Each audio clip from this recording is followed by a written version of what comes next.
Key change.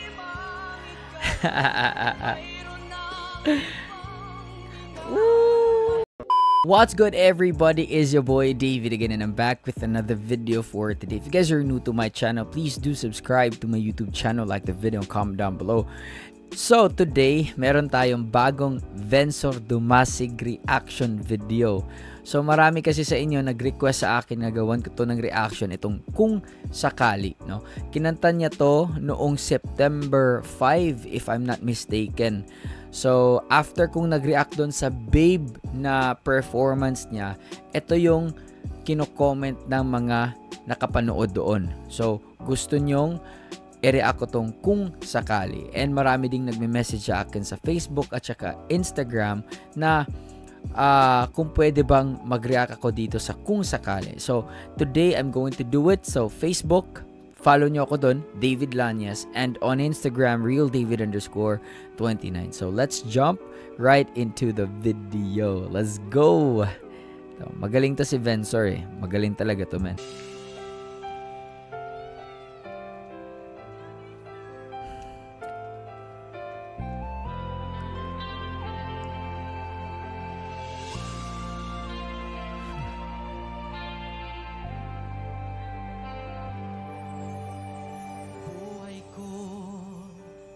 Ay sa'yo lamang, hindi magbabago ang isip ko. Tunay ang pagtingin, ngiti-ngiti lang eh.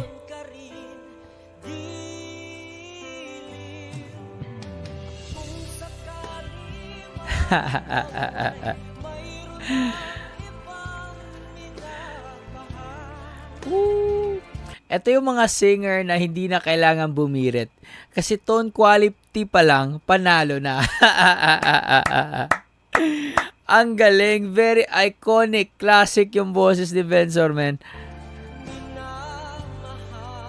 Ayan o, pangiti-ngiti lang eh.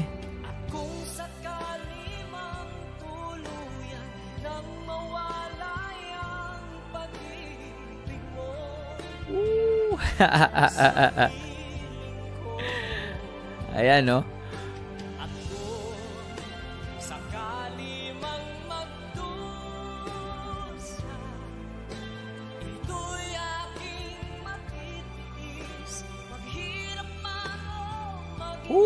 Nice control. I love that.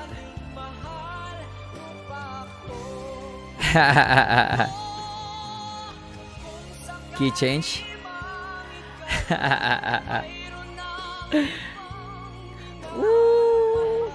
Gusto ko yung pigil na gigil. It adds more texture kasi sa kanta.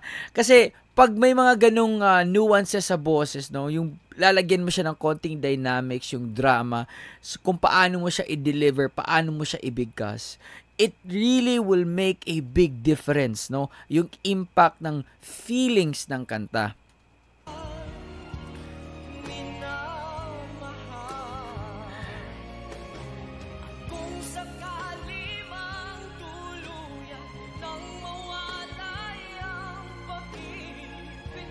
Woo!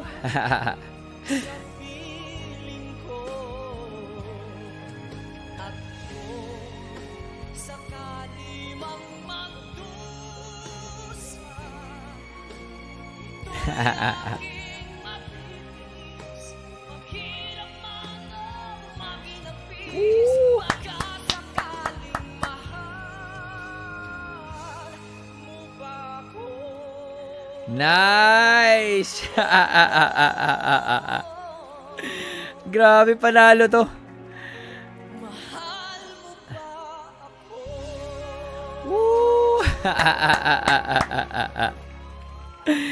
Okay. Sabi ko na sa inyo kanina, ito yung mga klaseng singers na hindi na kailangan bumirit ng mga matataas na notes, no? Hindi na kailangan mag-whistle kasi panalo na, boses pa lang. Naturally so blessed itong si Vensor to have this kind of voice, no? Classic, iconic, na talagang pag naririnig mo siya, dadalhin ka sa panahon na kung saan ay napakaganda talaga ng mga love songs. Meaningful yung mga kanta. Kasi ngayon, pare-parehas na yung tunog ng mga modern artists ngayon. So, we cannot blame them naman kasi nga iba yung music natin ngayon, nag-evolve na, iba na din yung creativity no ng bawat musician. So, we can understand that. But ironically, no, yung boses ni Vencor is very classic, oldies, no, old but gold. Yet it's so refreshing to hear this kind of voice kasi wala na masyadong ganito yung boses, no? Kasi nga lahat tayo ngayon, it's because of the influences around us sa modern pop music, modern hip hop, modern ballad, no, nagkakatunog-tunog na lahat. And I really commend and believe na believe talaga ako sa mga singers. Meron talagang uniqueness sa boses na hindi na aapektuhan kung ano man ang trend ng music sa panahon ngayon. So I think that Vencor really is so blessed, and also very high IQ siya na singer. No, kasi he is very aware of his capability as a singer. Aware siya sa kanyang tone quality na talagang very classic. Hindi na niya kailangan bumirit. But what he did with his voice is alam niya kung saan i-emphasize yung konting held back na gigil, kung saan siya maglalagay ng konting pakiliti, no, sa kanyang pag-deliver ng kanta. So, I really think that Vencor can be the grand champion, no? If he can really maintain this kind of performances, maintain or to give us better every time he performs. Yes, tone quality pa lang, literal na pangtawag ng tanghalan talaga siya. Parang binalik tayo 20 years ago, no? Grabe. No, it's a bold statement for me to say na pwede siyang manalo because talaga namang obviously he is capable of winning this one. Kahit hindi pa tayo umaabot sa semifinals. Pero nabalitaan ko, pasok na daw siya sa semifinals. So, I am very excited for him. So, tutukan natin tong si Vencor Dumasig. No? Very unique na artist. Very unique yung boses.